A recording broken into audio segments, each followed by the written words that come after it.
തോട്ടത്തിൽ silver collections, തോട്ടത്തിൽ arcade, opposite Sayana hotel, TB junction, Muvattupuzha. LDF വികസന മുന്നേറ്റ ജാഥയ്ക്ക് സ്വീകരണം നൽകുന്നതിനായി മൂവാറ്റുപുഴയിൽ സംഘാടക സമിതി രൂപീകരിച്ചു. CPIM ജില്ലാ സെക്രട്ടേറിയറ്റ് അംഗം KS അരുൺകുമാർ സംഘാടക സമിതി രൂപീകരണ യോഗം ഉദ്ഘാടനം ചെയ്തു. ജോസ് കെ മാണി ക്യാപ്റ്റനായ LDF വികസന മുന്നേറ്റ ജാഥയ്ക്ക് ഫെബ്രുവരി 11 മൂവാറ്റുപുഴയിൽ സ്വീകരണം നൽകുന്നതിന് സംഘാടക സമിതി രൂപീകരിച്ചു. മൂവാറ്റുപുഴ അർബൻ ബാങ്ക് ഓഡിറ്റോറിയത്തിൽ നടന്ന സംഘാടക സമിതി രൂപീകരണ യോഗം CPIM ജില്ലാ സെക്രട്ടേറിയറ്റ് അംഗം KS അരുൺകുമാർ ഉദ്ഘാടനം ചെയ്തു.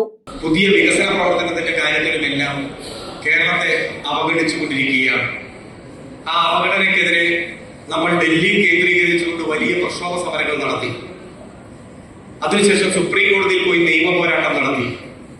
സുപ്രീം കോടതി നമ്മുടെ വാദം കേട്ടിട്ട് പറഞ്ഞത്, കേരളം ഉന്നയിക്കുന്ന വാദത്തിന് കഴമ്പുണ്ട്, എന്തുകൊണ്ടാണ് ചില സംസ്ഥാനങ്ങളോട് മാത്രം ഇത്തരത്തിലുള്ള വിവേചനം കാണിക്കുന്നത്, അതുകൊണ്ട് അതൊരു ഭരണഘടനാ പ്രശ്നമാണ്, അത് ഭരണഘടനാ ബെഞ്ച് പരിശോധിക്കട്ടെ എന്ന് പറഞ്ഞ് കേരളം ഉയർത്തിയ ആ വാദം ഭരണഘടനാ ബെഞ്ച് പരിശോധിച്ചു കൊണ്ടിരിക്കുകയാണ്.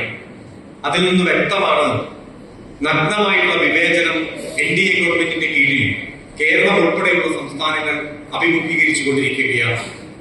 കുറച്ച് വർഷത്തെ അല്ലെങ്കിൽ കുറച്ച് നാളത്തെ നമ്മുടെ സമര പോരാട്ടത്തിന്റെ ഒരു ഓർമ്മ നമുക്കുണ്ട്.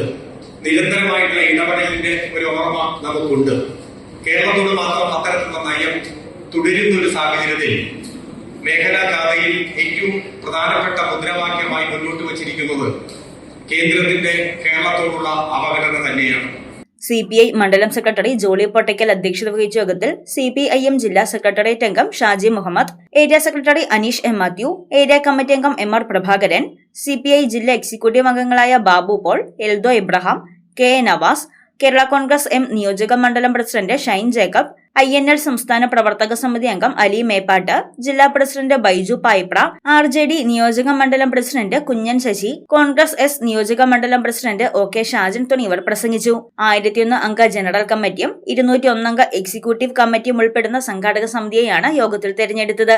ചെയർമാനായി ജോളി പൊട്ടയ്ക്കലിനെയും കൺവീനറായി അനീഷ മാത്യുവിനെയും ട്രഷററായി ഷൈൻ ജേക്കബിനെയും തെരഞ്ഞെടുത്തു. വികസന മുന്നേറ്റ ജാഥയുടെ പ്രചരണാർത്ഥം മൂവാറ്റുപുഴ മണ്ഡലം കാൽനട ജാഥ ഫെബ്രുവരി 1 മുതൽ 5 വരെ പര്യടനം നടത്തും. News desk Muvattupuzha news. Welcome to Vimalagiri International School, Muvattupuzha. Admissions are now open for the academic year 2026-2027 for pre-KG, LKG, UKG and 1 to 8 classes. Admissions are open for +1 classes also.